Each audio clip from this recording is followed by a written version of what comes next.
Tavares said tentatively yes. Hoovy said, and I quote, "No, you're an idiot." And I said, absolutely, we're buying this car. Here's why you should never buy a 2005, 6, 7, 8 BMW M6. Any E63 M6. Don't do it. Nope, never mind. Hoovy was right. I'm done. This is the end of M6. Yep. Goodbye, BMW. It's mad and I'm towing it. Come on, man.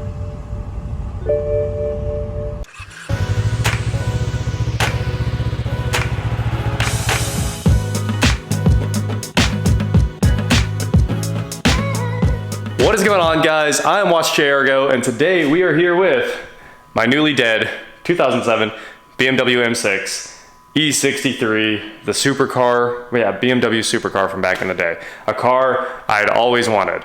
I love this thing. The engine cranks out a massive amount of power, 500 plus horsepower. It has a single clutch, automated manual transmission, SMG, one of my favorite transmissions of all time. Tell you why, it's very simple. The Aventador is the greatest car ever made.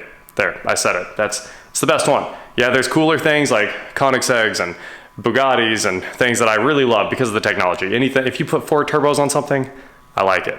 But I like this a lot because it's brutish and it's literally so simple. Like, they put a hydraulic cylinder that pushes in a clutch, and then like a hydraulic hand changes gears, and then it lets the clutch out. That's how simple this thing is. It's a manual transmission and a computer runs it. I love single clutches, and that's also the story of how this car died. Josh had never been in a single clutch. Actually, a lot of people have never been in a single clutch car. Dual clutches, very common. CVTs, very common. Traditional hydraulic automatics, very common. SMG, not so common. We're talking like smart cars, M5, M6, Ferraris with F1, Maseratis with Cambio Corsa, BMWs with SMG. Love these old, dated single clutches. There's so much drama when they shift. You feel it all. You feel the clutch go in, you feel the gear shift, and then you feel the clutch go out, and it's slow, and it's fun, and you just really fall in love with how, you know, old school and F1 technology from the 90s these cars truly are. So back to the story, Josh had never ridden in a single clutch car, and I was like, hey man, you want to take it out? We put 66 miles on the engine since the rod bearings went in, and he was like, sure, we'll just go around the block. I made it half mile to the end of the street, and I was about to turn to head out onto one of the main highways, and as I braked, as it was downshifting into first, the engine just stopped, and I was like, oh, that's not good. Hit the start button. So for some reason it doesn't want to start up again. There was a little bit of a rattle. The car engine came over and looked at it. It was like, that's the top end. We were trying to sort out the VANOS issues. That's where we had ended up with this thing. So I'll explain all of VANOS here in just a moment, but where we had gotten was bottom end was good, and now we had a VANOS low oil pressure code. Now that's not a low oil pressure, that's not a reason to stop the car. I need to state that here at the beginning. VANOS low oil pressure, there is no sensor. The computer arbitrarily determines that there is no oil pressure. It is funny, this thing just keeps running. I don't know what it's doing. I think it's because the key's so close. But that was the only code left after we did the rod bearings, and it was misfiring every once in a while. Misfires can be attributed to VANOS as well because it can't time the engine. But there's no oil pressure sensor or anything like that. It just determines that if the cams aren't moving quickly enough, there's not enough oil pressure. In this case, we assume there might have been some bearing material left over in the top end, and Johnny did tell me that sometimes it wipes out the cams, or at least the cam bearings. Based on that assumption and how well this thing was running, we both determined that we should just go put some break-in miles on it. So I got about 66 miles on the car, and that was the end of it. It was running so well. It was never hard to start, never a bearing issue in the bottom end, and then it just stopped running. So it was very sudden, but we're gonna go ahead and explain VANOS and why the S85 V10 engine dies. The S85 rod bearings have basically no tolerance, and it's very hard for the thing to lubricate those bearings, and that's why they're always wiped out at 100,000 miles. I will say you could probably buy one of these things if you buy one with about 50,000 miles on every rod bearing change and you have documented service. It will wipe them out around 100, maybe 125. You're not gonna get much farther out of the thing. But if it's been changed all the time preventatively, then it's probably okay. Mine was definitely not changed preventatively, and it was driven and driven and driven, and it happens. We found so much bearing material in that oil filter, and once we got into it, crank licked okay, went back together great, everything was done to factory spec, and still lost the engine. It happens. New engine, $3,500, $4,000. I'm not gonna put any more in this car. Before we get too far into this video, we have to take a minute to give a huge shout out to my friends at J&J Auto Wrecking. Make sure you hit them up, jandjoh.com. If you need parts for an M6, they have a donor car. You'll be getting parts off this car. You could probably even buy this brand new looking BMW fender badge there. We put super glue on that and stuck it back down. Just one little drop. It looks perfect again. They asked how much I had in the car. I told them. They said, we can give you that. I was like, thank you, J&J, so much. They got me out of my nightmare. I was in trouble as soon as that engine went because I did not want to put another 4,000 plus time into this car to make it run. Just needs that little brick right up there in the front. But in doing the rod bearing job, I had already gone against my rule, which is replace the engine up front, no matter what. Don't fix the engine, replace it. And I tried to fix it this time and lost. It's a gamble, win some, lose some. Typically, if you try to fix them, you lose some, especially when there's that much metal inside the engine. Oh, look who's pulling up. Mr. Don't Buy an M6 himself. I see this moves. It does. How's it doing? It's doing great. Despite being parked at the literal house of broken dreams here. This is the boulevard of broken dreams. Yeah, excuse you. It's on the street, yes. 944, you mentioned that yet? Broken? Yes. I haven't mentioned that. We can't talk about it. Oh, that's broken. This is horribly broken. Broken. Cars you don't know yet, they're broken. I assume that's the neighbors. Oh. Yes, and then this. Yes, this. This broke. I really didn't want to be right, John Ross. But I didn't want you to be right either. I was sure you were wrong. I'm sorry. It happens. It happens to everybody. You want to let me demo for you Okay. what it's like to have an M6 that won't start. All right, I'll take it back out of gear. Yes. Are you kidding? It started. Well, that's exciting. I push the button and it tries to start. Okay. So, Well, start it. I don't want to. Fixed. I don't want to start. I got to drive it on a trailer still to get it up to the salvage yard. Oh. Oh boy. This car has lots of interesting things I'd like to show the world. Like, I planned on fixing this in a video. If you hit the power rotate on the mirrors, check it out.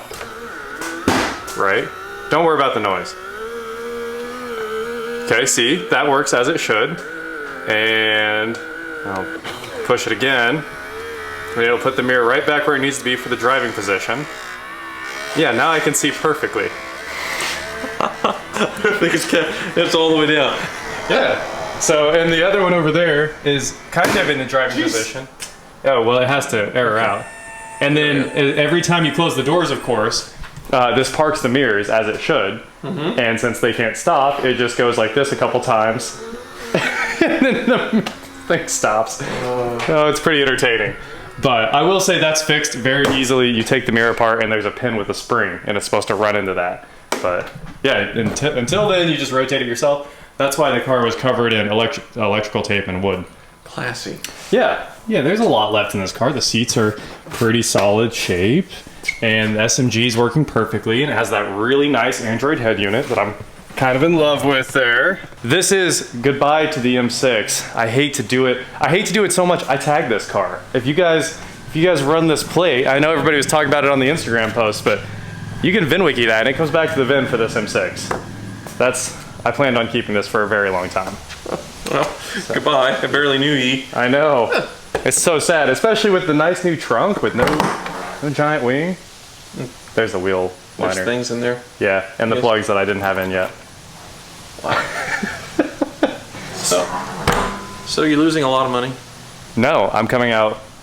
It's a wash. What? Yeah, it's a wash. I didn't lose anything on an M6. I know. Words like that have never been spoken before, but I was going to say you're an idiot, but I got to live with this car for a week, 2 weeks. I love it to death. It sounded amazing. Got to drive it. You can feel how fast this thing wants to be. I never once got to get it close to redline, but you can feel that it is a absolute screamer of a car. It's truly a supercar. I lost mine on the BMW, so yeah. Okay. Well, congrats. Sorry. Yeah. It happens. I was right. How's this? How's this? It's just wonderful. Okay, I'll behind the scenes, I heard this start for the first time yesterday, and it's one of those, you know, the Lexus, you can put like an egg on top of it, and there's zero vibration. There's not a single vibration out of the engine. I was blown away. I have way too much money in this thing, but the more I drive it, the more I think it's worth it. This is the golden era of BMW, probably the last one worth buying, I suppose. It absolutely is perfect.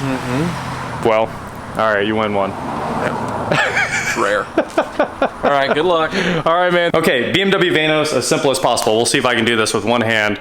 Kind of tough to draw and jockey the camera, but basically at the bottom of the engine, you've got 4 oil pumps. You've got an electric one, you have the main engine oil pump, you have the VANOS oil pump, which is actually huge and runs off a chain that's wrapped around there. Then you've got another auxiliary oil pump. I'm not really sure what those do other than move oil through the sump system and stuff like that. Also, this car just keeps doing that nonstop, and it's in first, e-brake set. I don't know. Coming out of this pump right here is that line that Ninja and I replaced. That runs all the way up to the top of the engine. It also tees and comes back down here where there's an accumulator and a solenoid. That sits at the very front of the pan. You guys saw us work on that. You guys saw us change this line. This line comes up here and it tees again, and it runs over, we'll call that a T. That runs over to one bank, a cylinder here. We'll make this a bank. Now you can see that it looks like an engine, clearly. There's a valley and a crankshaft right in here. We'll call that the crankshaft turning. And we got an intake, an exhaust cam, intake cam, exhaust cam, and there's an actuator coming off each one of those. And these are split internally. It's kind of a very crude drawing there.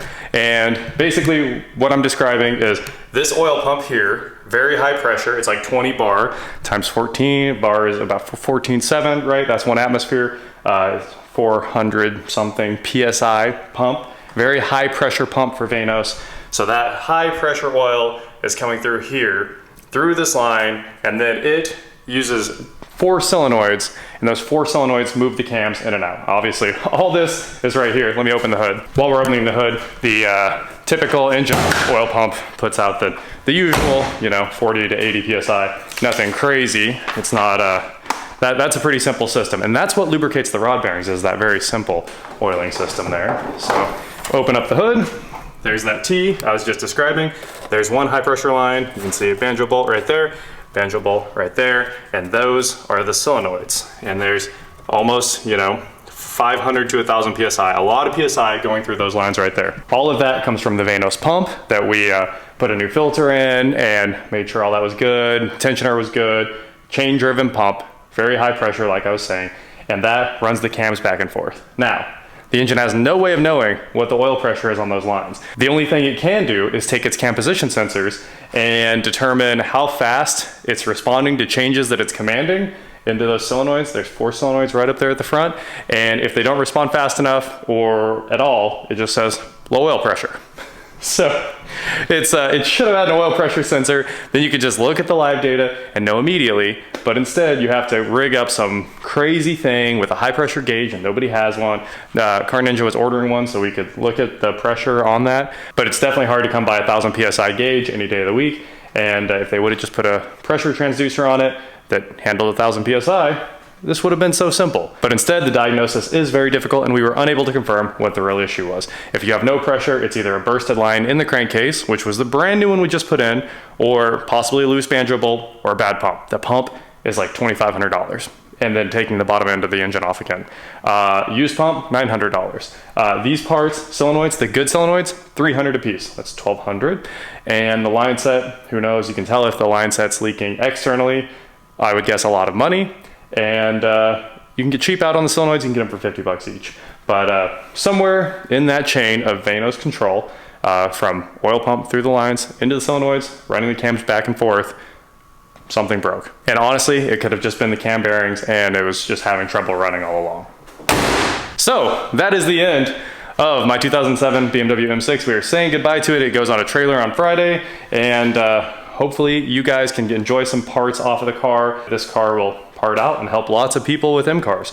It does have like brand new tires up here, and there's plenty of good M parts on the car. If you need them, jnjoh.com. Our friends at J&J Auto Wrecking. They've got the cool European stuff like this. They've got LS swaps. They've got whatever you need, and they will have all the parts from this car. Even a brand new height position sensor on the suspension there. An engine that has probably a bunch of good components left in it. This car, it's it's really not that bad. And I got to enjoy it, give you guys one more look around it, and I think that's it. Comfort, access, everything works except the engine. I took it out and I did a loop around the city with it in the middle of the night, and it was just awesome. I love this car, and I'm very sad to see it go. So that is it for today, guys. Those are the reasons you should not buy an M6 M5 with the S85 V10. If you find one that's well taken care of, very, very well documented and passes an inspection, and maybe you should put a high pressure gauge on the VANOS side to make sure everything's good there, maybe buy the car. But also, maybe don't. If it's really cheap, you're probably buying a time bomb. That's what I did. And sometimes it happens. Oh well. It was fun while it lasted. Sounded great. Love the car. Thank you guys so much for watching. Don't forget to head on over to shopwatchjargo.com where you can get cool shirts like this. And please like, share, subscribe, do whatever you want to do. And I will talk to you next time. And if you ever need to explain VANOS to your friends, just draw that. I don't know what that is, but it's a diagram of oil lines. What's funny and also what kills me about this is everyone else does variable valve timing with like engine oil pressure. Honda, Toyota, GM, everyone, but VANOS. Super high pressure, hard to test, and not enough instrumentation to troubleshoot it easily the way it should have been done. You gotta admit, this car was a roller coaster of an experience though, from big wings and house siding on a car that I was like, it's cheap and we're gonna be able to save it, to this is an endless money pit that might cost $10,000 to fix. We went from the top of epic car deals down to it's gonna take some work, down to there's no saving it. Headliner, interior, I mean, it cost a good $1,000 just to get this leather put back into place.